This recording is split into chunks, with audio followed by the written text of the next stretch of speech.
I'm Haley Williams of the Buffalo Buttes, and you're listening to the Xperience Hockey Talk.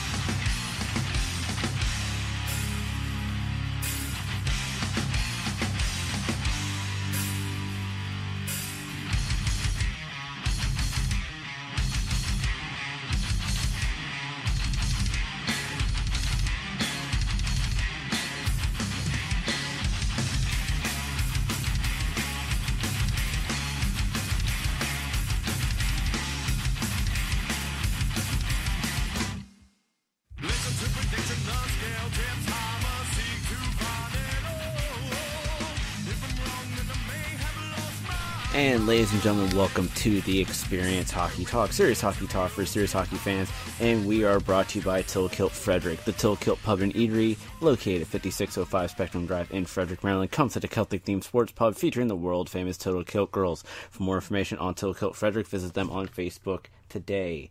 And today is April 22nd. It is I, Michael, all by my lonesome. Dixon's off going to Passover dinner right now, and Haley is actually at a charity event this evening, which is Party in the Park by Groundwork Market Garden, a fundraiser for a new farm to be built in the east side of Buffalo.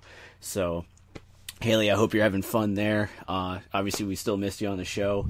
And without further ado, speaking of Haley, we talk about the Chicago Blackhawks, starting off with the Blackhawks versus the St. Louis Blues in Game 4. The lineup for the Blackhawks was Andrew Ladd with Jonathan Toews and Marian Hossa, Artemi Panarin with Artem Anisimov and Patrick Kane, Tomas Fleischmann with Teuvo Teravainen and Richard Panik, Andrew Desjardins with Marcus Kruger and Andrew Shaw, Duncan Keith with Nick Halverson, Eric Gustafson with Brent Seabrook, Trevor Van Riemsdyk with Michael Roosevelt, and Corey Crawford in net. And to start off the game, in the first period, the only thing that happened was Vladimir Tarasenko scoring his second of the playoffs from Yuri Laterra and Jaden Schwartz. Chicago outshot St. Louis 14-5. Faceoffs were 15-9 in favor of St. Louis. Hits were 17-11 in favor of St. Louis, and neither team had a power play.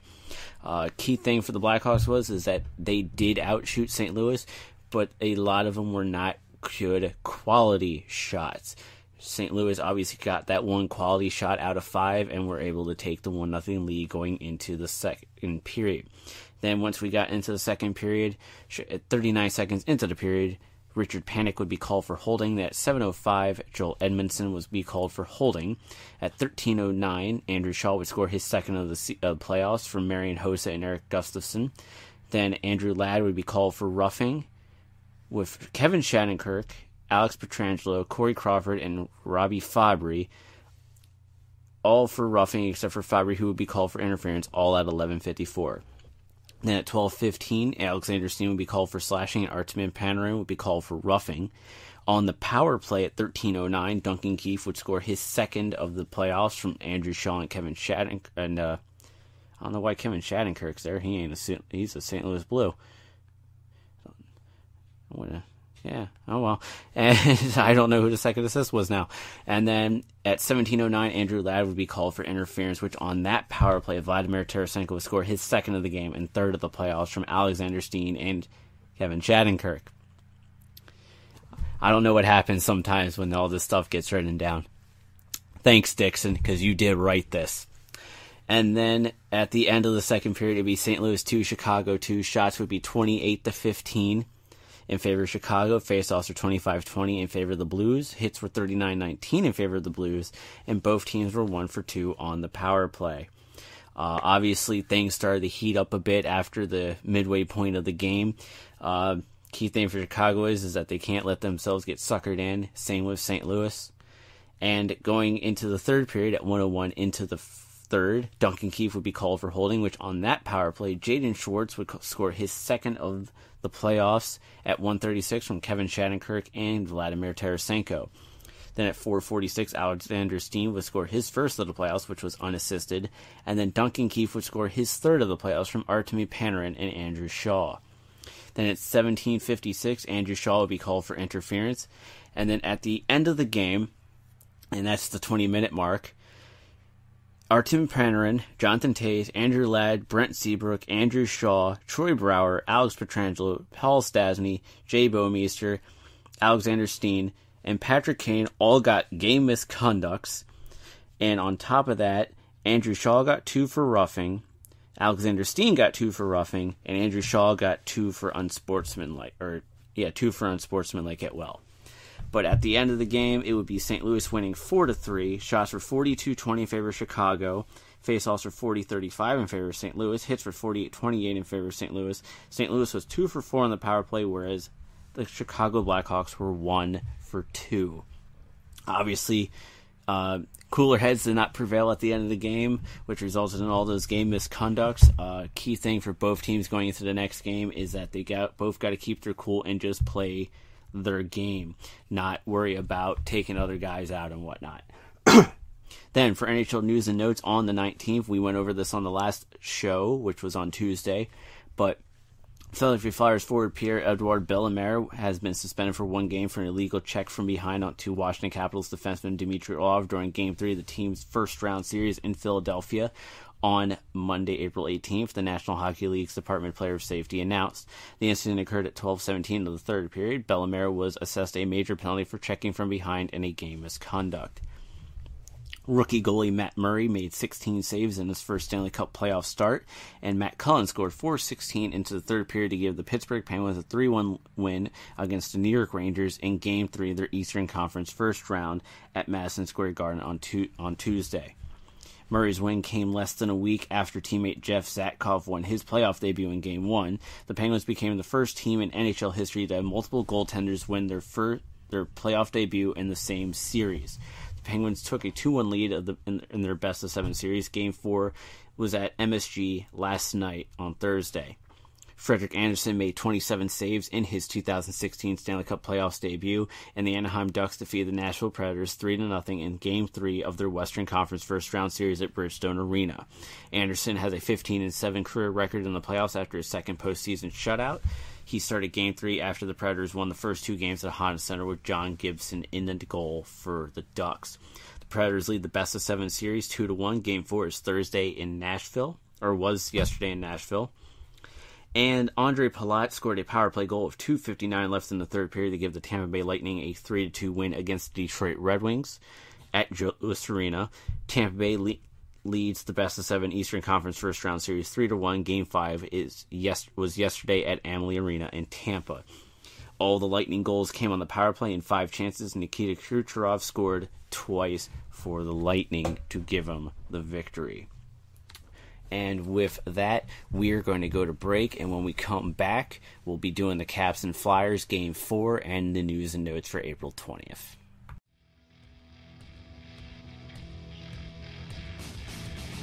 Ladies and gentlemen, the MCW Spring Fever 2016 tour is coming to an end on Saturday, April 23rd at the MCW Arena in Joppa, Maryland. Come see Sean Waltman and Billy Gunn in action, plus come see for a very special engagement WWE Hall of Famer, the Heartbreak Kid, Shawn Michaels. For more information or to purchase tickets to the MCW Spring Fever 2016 tour finale, visit MarylandWrestling.com.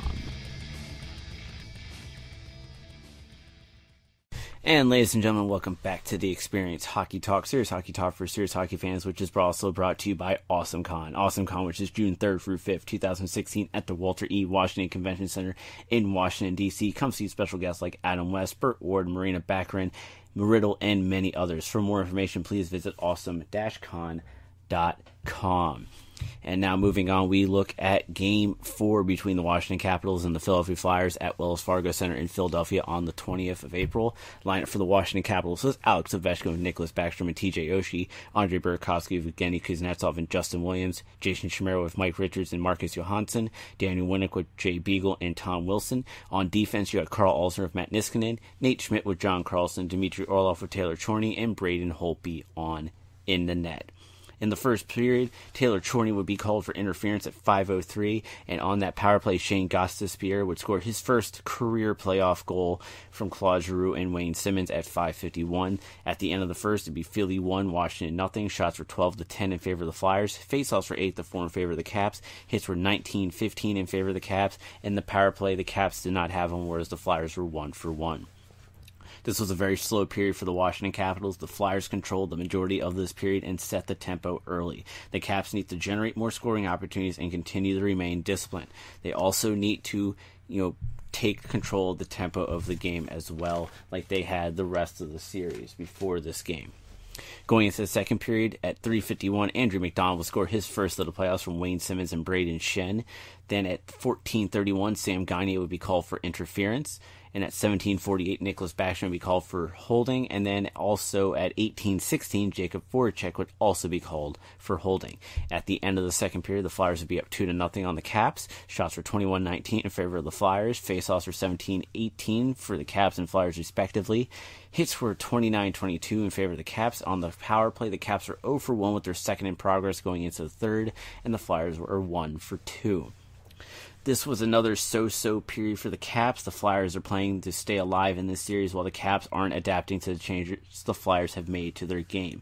The Caps need to use their speed to generate space, and they need to shoot the puck. There have been too many passes that should have been shots on goal in this game. And then going into the third period, at 2:38 into the third, TJ Oshie would score his first playoff goal as a Washington Capital, assisted by Matt Niskanen and Carl Alzner, their second assist of the playoffs, respectively. However, the Flyers would go on to win 2-1. The Caps would outshoot the Flyers 32-25. Faceoffs were 29-27 in favor of the Caps. Hits were 43-38 in favor of the Flyers. The Caps would be 0-for-2 on the power play, and the Flyers 1-for-2 on the power play. Really great third period. They controlled the tempo. They scored scoring chances, but at the same time, the Flyers went into don't lose mode, which is where you just collapse into your own zone. That you can't do that, especially against a team that is as dangerous as the Washington Capitals. But the big thing for the Caps is that they need to go into Game 5 tonight with urgency. They need to come out of the gates flying, and they need to put the pressure on the Flyers quickly. The sooner the Caps get a goal on the Flyers, the sooner that they can really take over the game, tempo-wise, momentum-wise, everything. So the Caps need to come out, and they need to play hard, and they need to play their game. And it is the fact that they haven't lost back-to-back regulation games all season a factor that can help motivate them? Yes, but at the same time, it's the playoffs, and it's a whole nother animal. Personally, I think the Caps do close it out tonight, but only time will tell, and we shall see tonight when they play the Flyers in Game 4 at 7 p.m. And of course, now for the news and notes for the 20th as well. Chicago Blackhawks forward Andrew Shaw has been suspended for one game for making a homophobic slur during Game 4 of the team's first-round Stanley Cup Playoff series with the St. Louis Blues in Chicago on Tuesday, April 19th, the National Hockey League announced. Shaw has also been fined $5,000 for directing an inappropriate gesture at an on-ice official during the same game. Shaw will also be required to undergo sensitivity training. Both incidents took place at 17:56 of the third period. Shaw will miss Game 5 of the series, which took place last night in St. Louis. The San Jose Sharks found a quick fix for their power play and used it to defeat the Los Angeles Kings 3-2 in Game 4 of their Western Conference first-round series at SAP Center. Brent Burns, Joe Pavelski, and Patrick Marleau each scored a power play goal 2 days after the Sharks went 0-for-5 with the man advantage in a 2-1 overtime loss in Game 3. The Sharks now lead the best-of-7 series 3-1. Game 5 is at the Staples Center tonight in L.A. Defenseman Alex Petrovic scored the go-ahead goal with 9:25 into the third period, and the Florida Panthers defeated the New York Islanders 2-1 at Barclays Center on Wednesday to even their Eastern Conference first-round series at 2 wins apiece. Petrovic, who has 2 goals in 112 regular season games during parts of 4 NHL seasons, took a pass from Derek McKenzie, moved toward the top of the right circle, and took a wrist shot that went through traffic and past Islanders goalie Thomas Greiss to break a 1-1 tie.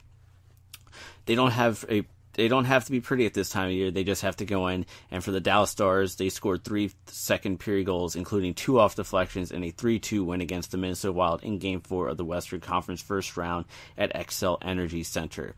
Dallas now leads their best-of-7 series 3-1 with Game 5 at American Airlines Center tonight.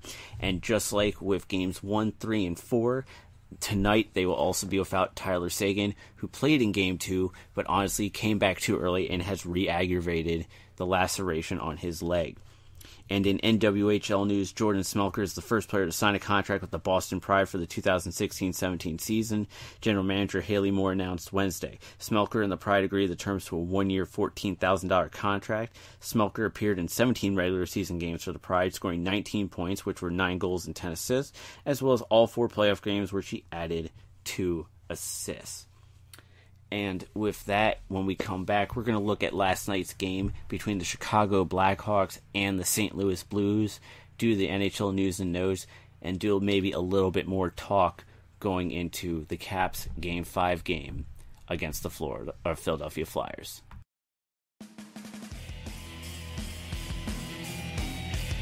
Looking for hockey cards to build your collection, or that specific card you would like to have to get signed by your favorite player? Then I recommend Just Hockey Cards out in Silver Spring, Maryland. Donald takes good care of me when I'm looking to build my collection, and he'll help you too. For inquiries, reach out to Donald at blake4av@aol.com. That's blake4av@aol.com.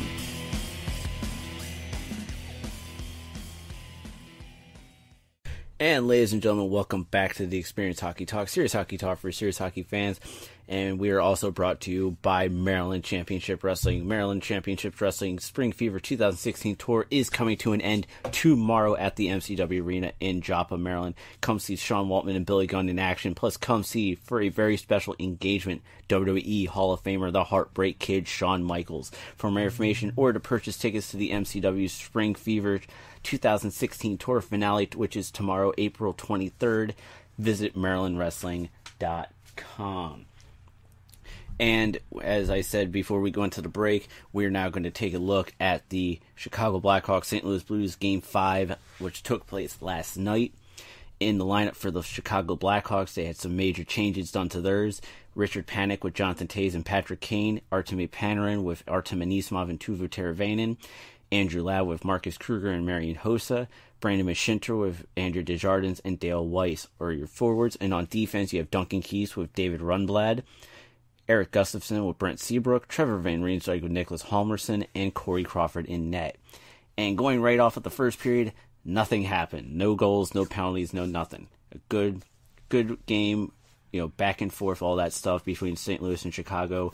Obviously tied 0-0 going into the intermission. St. Louis outshot the Blackhawks 6-4. Faceoffs were 9-5 in favor of St. Louis. Hits were 22-14 in favor of St. Louis, and both teams did not have a power play.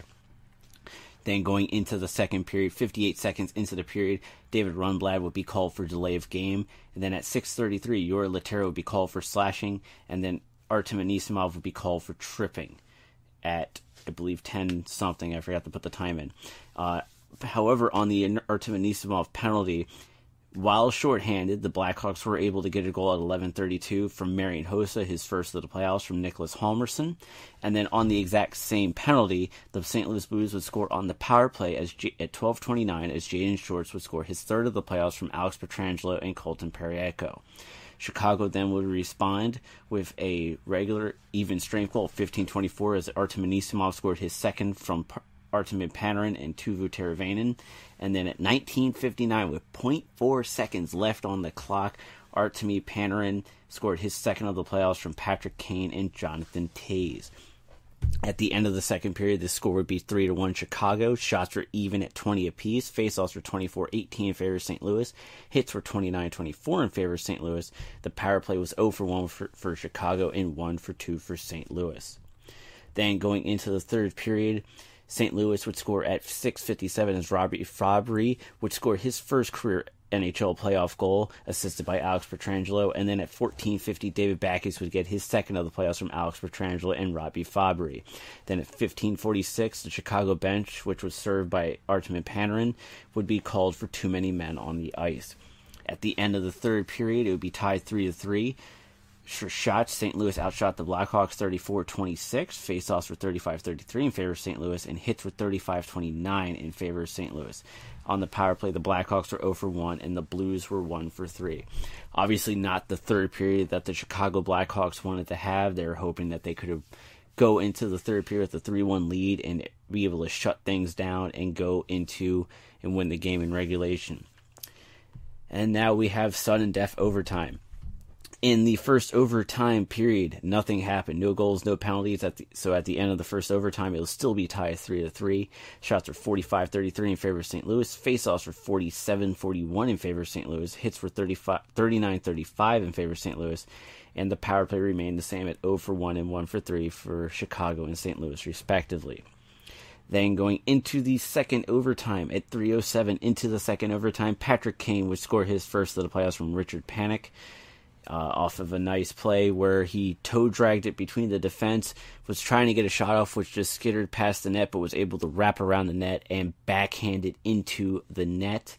So, beautiful goal to win the game for the Chicago Blackhawks as they go on to keep their playoffs alive and make it cut the lead that St. Louis has from 3-1 to 3-2. Chicago won the game 4-3. Shots were 46-35 in St. Louis. Faceoffs were 49-43 in favor of St. Louis. Hits were 39-36 in favor of St. Louis. And on the power play, the Blackhawks were 0 for 1, and St. Louis was 1 for 3. So St. Louis now leads this series 3-2. Game 6, which will take place in Chicago, will now happen tomorrow, I believe. Grab the paper. Game 6 is tomorrow. Time to be determined. I believe that was announced earlier today, but I have not been able to see that just yet. And then going into NHL News and Notes for yesterday in the NHL. Alex Killorn scored with 1:43 remaining in the third period to lift the Tampa Bay Lightning to a 1-0 win against the Detroit Red Wings in Game 5 of their Eastern Conference first-round series at Amalie Arena and send them on to the second round. Lightning goalie Ben Bishop made 34 saves for his fourth career shutout in the Stanley Cup Playoffs. Tampa Bay, which won the best-of-7 series 4-1, will play the winner of the first-round series between the New York Islanders and the Florida Panthers. That series is currently tied at 2 apiece and resumes tonight at the BB&T Center. It also didn't take Evgeny Malkin all that long to get back in the form. The Pittsburgh Penguins center had 2 goals and 2 assists, and rookie goalie Matt Murray made 31 saves and a 5-0 win against the New York Rangers in Game 4 of the Eastern Conference first round at Madison Square Garden. Pittsburgh leads the best-of-7 series 3-1 and can close it out by winning Game 5 at Consol Energy Center tomorrow. Frederik Andersen made 30 saves, and the Anaheim Ducks defeated the Nashville Predators 4-1 at Bridgestone Arena on Thursday to tie their Western Conference first-round series at 2 apiece. Ryan Getzlaf, Nate Thompson, Jamie McGinn, and Andrew Cogliano all scored for the Ducks. The road team has won each game in the best-of-7 series, which is tied at 2 apiece. Game 5 is at the Honda Center tomorrow. And in NWHL news, Mayor Martin J. Walsh of Boston will honor the Boston Pride on today, April 22nd at 4 p.m. at Samuel Adams Park in Faneuil Hall. Last month, the Pride won the inaugural Isabel Cup in the historic first season of the National Women's Hockey League. During the ceremony, the mayor will honor Dana Lang, who was injured during the Winter Classic at Gillette Stadium on December 31st. And ladies and gentlemen, looking at the schedule ahead, tonight obviously is Game 5 between the Washington Capitals and the Philadelphia Flyers, which is at 7 p.m. And then tomorrow you have the St. Louis Blues versus the Chicago Blackhawks for Game 6. And if necessary, you'll have the Caps and the Flyers for Game 6 on the Sunday, which is the NBC game. So if it did happen, it would probably be 3 p.m. And then Monday the 25th would be Chicago-St. Louis Game 7 if necessary. And if necessary for the Caps and Flyers, if they go to Game 7, that would be Wednesday, April 27th. As for the show, this is going to be our last episode until Thursday, April 28th, when the entire first round is wrapped up. We'll take a look at all the games that were played, and then we'll also be previewing the next round and maybe take some looks at some of the series and see what went wrong for other teams that were eliminated in the first round.